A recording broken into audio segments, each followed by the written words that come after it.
Before we get on with the research, I just want to let you know that the following statistics you are going to see are research results and not actual portfolios.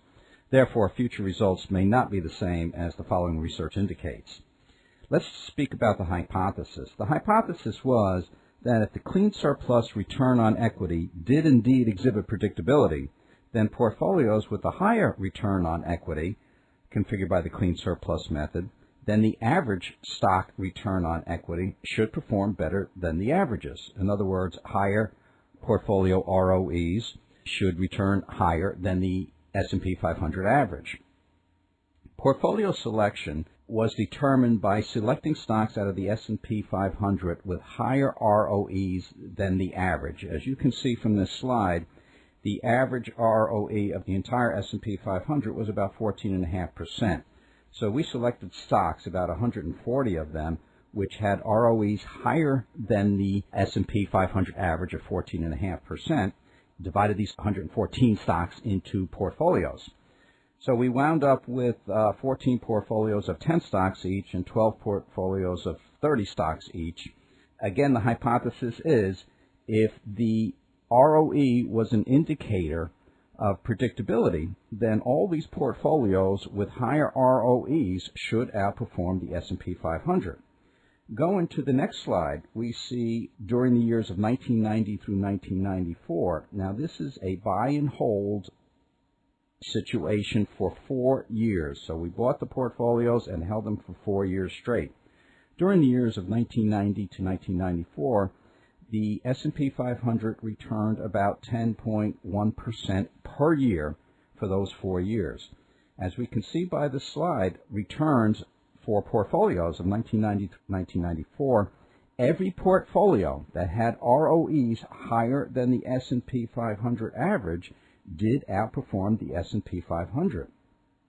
Going to the next slide, and the next 4-year period of 1994 to 1998, again, the portfolios were selected by choosing stocks that had ROEs higher than the S&P 500 average ROE. Now, in this slide of 1994 through 1998, we were entering a bull market, or I should say a super bull market, where the S&P 500 returned about 28% per year during those 4 years. You can see we were in the super bull market.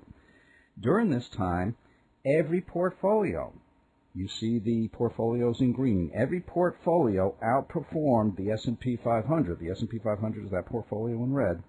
Every portfolio predicted to outperform the S&P 500 did indeed outperform the S&P 500. Going from the years 1999 to 2002, we were entering a bear market.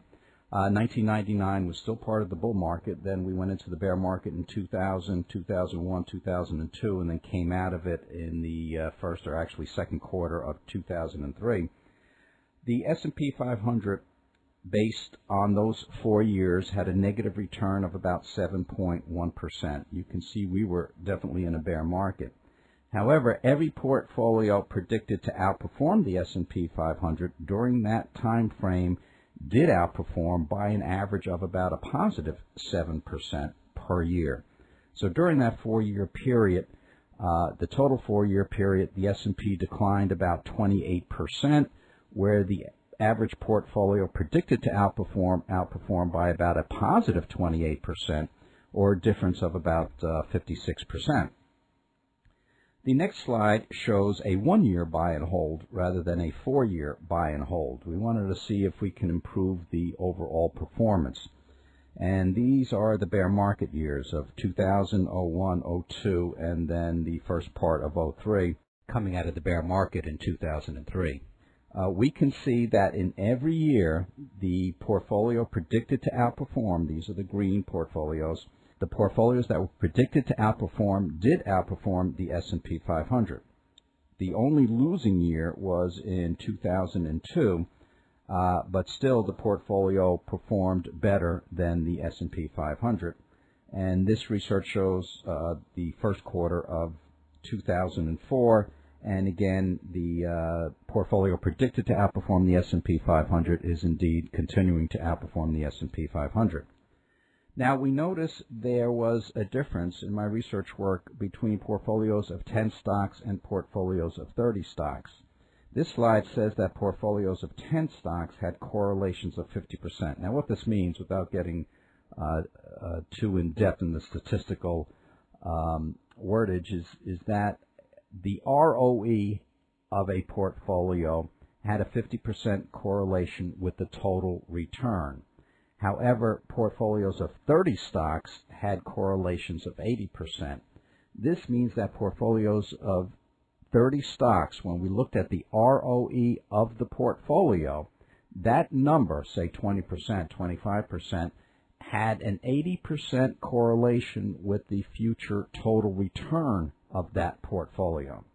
And going to the next slide, and we can see that this is going back to the period of 1990 to 1994, but all the time periods have the same chart patterns.